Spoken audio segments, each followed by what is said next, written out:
कुछ लोग हमारे देश में औरंगजेब को अपना आदर्श मानने लगे। यह विडंबना है कि कुछ लोग हमारे देश में औरंगजेब को अपना आदर्श मानने लगे हैं। औरंगजेब ने भारत की जनता को मजहब के आधार पर न केवल बांटा, बल्कि बहुत सारे दूसरे मजहब वालों पर जुल्म भी ढाने का काम किया था। रानी वेलु नाचियार के साथ तमिलनाडु में रानी मंगमल को भी एक महान महिला शासक माना जाता है। उनका भी मैं यहां पर स्मरण करना चाहता हूं, जिन्होंने न केवल अपने राज्य की रक्षा की, बल्कि बहुत से लोक कल्याणकारी करने का काम भी रानी मंगमल ने किया था। मेरे बहनों भाइयों, रानी मंगमल ने इंफ्रास्ट्रक्चर डेवलपमेंट के मामले में बहुत ही महत्वपूर्ण भूमिका निभाई थी और सड़कें, स्वच्छ जल जनता को मिले, इस पर रानी मंगमल ने विशेष अपना ध्यान केंद्रित किया था। उन्हें आज भी बिल्डर ऑफ हाईवेज के रूप में जाना जाता है। इसी तरह भारत की फ्रीडम स्ट्रगल में एक नहीं, अनेक महिलाओं ने बढ़ चढ़कर हिस्सा लिया है। रानी लक्ष्मीबाई, रानी उदा देवी और बेगम हजरत महल जैसे कई ऐसी हैं विदुषियां जिनके संघर्ष को भारत का कोई व्यक्ति, भारत का बच्चा कभी भूल नहीं सकता है। महात्मा गांधी ने स्वयं इस बात को स्वीकार किया है कि महिलाओं की भागीदारी ने स्वतंत्रता संग्राम को न केवल प्रभावी बनाया था, बल्कि इसे व्यापक स्वीकार्यता भी दिलाई थी। यह बात महात्मा गांधी ने कही थी। मेरे बहनों भाइयों, गांधी जी का यह मानना था कि महिलाओं में जो सहनशीलता, करुणा और दृढ़ता की ताकत होती है, वह किसी भी संघर्ष को नैतिक ऊंचाइयां प्रदान करती है। यह महात्मा गांधी की मान्यता रही है।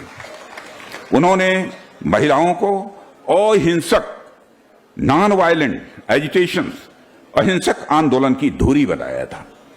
मैं तो कहता हूं कि जब महिलाएं सत्याग्रह, असहयोग आंदोलन और भारत छोड़ो आंदोलन में शामिल हुई, तो यह संघर्ष केवल राजनीतिक नहीं रहा, बल्कि घर घर, गली गली, हर गांव गांव में होने वाला यह एक राष्ट्रीय आंदोलन बन गया था। गांधी जी ने महिलाओं को स्वतंत्रता संग्राम का नेतृत्व करने के लिए प्रेरित किया था। हमने नाम सुना होगा सरोजिनी नायडू का, अरुणा आसफ अली का, कस्तूरबा गांधी का।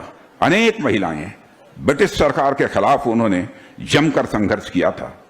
जब पुरुष जेल में थे तो महिलाओं ने मोर्चा संभाला था और आंदोलन को आगे बढ़ाने में अपनी अहम भूमिका का निर्वाह किया था। सच्चाई यह है कि महिलाओं की ही भागीदारी थी जिसने स्वतंत्रता संग्राम को जन आंदोलन में बदलने का काम किया था।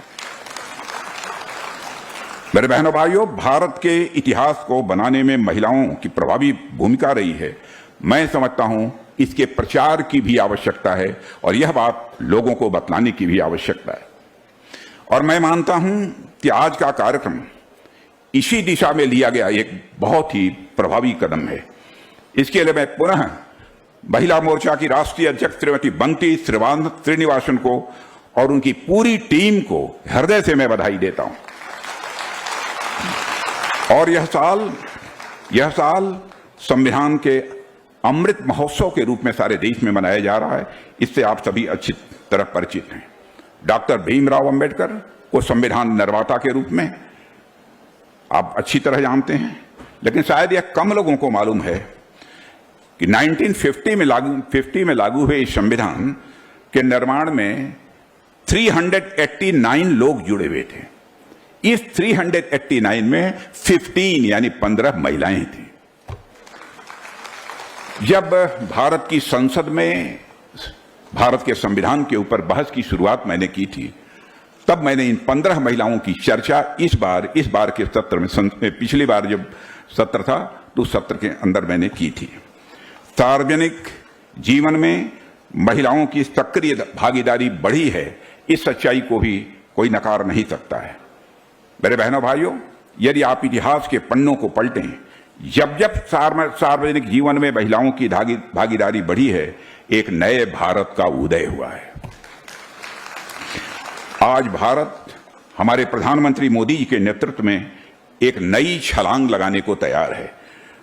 सभी के लिए एक नया अवसर पैदा हुआ है और आप सभी जानते हैं कि अब हमारा भारत डेवलपिंग इकोनॉमी से अब डेवलप्ड इकोनॉमी के हाईवे पर तेजी से आगे बढ़ चला है। यानी विकासशील अर्थव्यवस्था से विकसित अर्थव्यवस्था के हाईवे पर हमारा भारत, हमारे देश की भारत की अर्थव्यवस्था तेजी से आगे बढ़ चली है। इसी सप्ताह आपने देखा होगा समाचार पत्रों में कि हमारे देश की इकोनॉमी की साइज $4 ट्रिलियन के माइलस्टोन को पार कर चुकी है। 2027 में हम पूरी तरह से आश्वस्त हैं कि हमारे देश की अर्थव्यवस्था जितनी तेजी से आगे बढ़ रही है, भारत दुनिया की टॉप 3 कंट्रीज में आकर खड़ा हो जाएगा। आप सबको जानकारी होगी कि 2014 में हमारा यह भारत इकोनॉमी की साइज के मामले में दुनिया के देशों में जो 11वें स्थान पर खड़ा था, आज वह जंप लेकर दुनिया के देशों में 5वें स्थान पर आ गया है। 2027 आते आते दुनिया की टॉप 3 कंट्रीज में आकर हमारा भारत खड़ा हो जाएगा। और मैं मानता हूं कि इसमें भी महत्वपूर्ण भूमिका जो रही है तो हमारे भारत की महिलाओं की रही है, हमारी माताओं और बहनों की इसमें रही है। और हम सबकी पूरी कोशिश है कि महिलाओं को के फुल फ्लेज्ड पोटेंशियल को, महिलाओं के फुल फ्लेज्ड पोटेंशियल को विकसित होने का मौका दिया जाना चाहिए। और यह काम तहे दिल हमारी भारतीय जनता पार्टी कर रही है, क्योंकि हमने भारत के इतिहास के पन्नों को पलटकर भी हम देखें, जहां जहां पर भी महिलाओं को अवसर मिला है उन्होंने करके दिखाया है। आज हमारे प्राइम मिनिस्टर ने महिलाओं की क्षमता और प्रतिभा पर पूरा भरोसा जताया है मेरे बहनों भाइयों। और आज देश में वीमेन लेड डेवलपमेंट की बात हो रही थी, वीमेन लेड डेवलपमेंट की आज बात हो रही थी। मैं समझता हूं मोदी जी के पहले कभी भी किसी ने वीमेन लेड डेवलपमेंट की बात नहीं की थी। पहली बार जी किसी ने की है तो हमारे प्राइम मिनिस्टर मोदी जी ने की है। आर्म फोर्सेज में यानी जो मैं रक्षा मंत्री हूं इसलिए इसकी चर्चा करना चाहता हूं। आर्म फोर्सेज में परमानेंट कमीशन अब महिलाओं को दिया जा रहा है। पहले यह परमानेंट कमीशन आर्म फोर्सेज में नहीं मिलता था। एनडीए के दरवाजे महिलाओं के लिए खोल दिए गए हैं। आर्म फोर्सेज की कोई ऐसी ब्रांच नहीं है जहां महिलाएं दमखम के साथ इस समय काम नहीं कर रही हैं। मेरी बात यहां तक कि अब हवाई जहाज भी उड़ाने का काम कर रही हैं, हमारे फाइटर्स भी उड़ाने का काम हमारी महिलाएं कर रही हैं। आर्म फोर्सेज की कोई ऐसी ब्रांच नहीं है, यह बात मैं दावे के साथ कह सकता हूं। महिलाओं की ऊंचाइयों से लेकर समुद्र की गहराइयों तक, हिमालय की ऊंचाइयों से लेकर हमारी ये महिलाएं समंदर की गहराइयों तक देश की सुरक्षा कर रही हैं।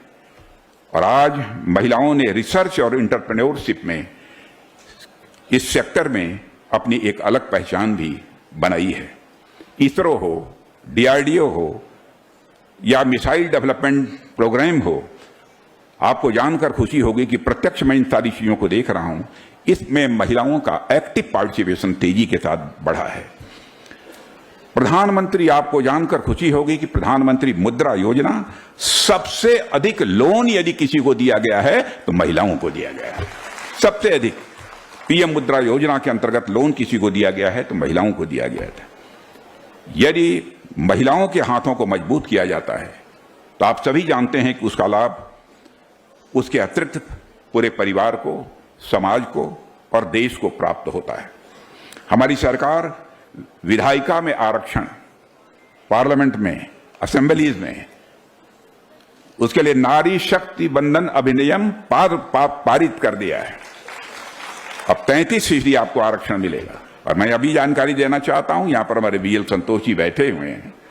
जब मैं पार्टी का अध्यक्ष था तो उस समय भी हमारी राष्ट्रीय कार्यकारिणी ने सर्वसम्मत पार्टी संगठन में भी 33% महिलाओं का प्रतिनिधित्व होना चाहिए, यह व्यवस्था भी उस समय सुनिश्चित की थी।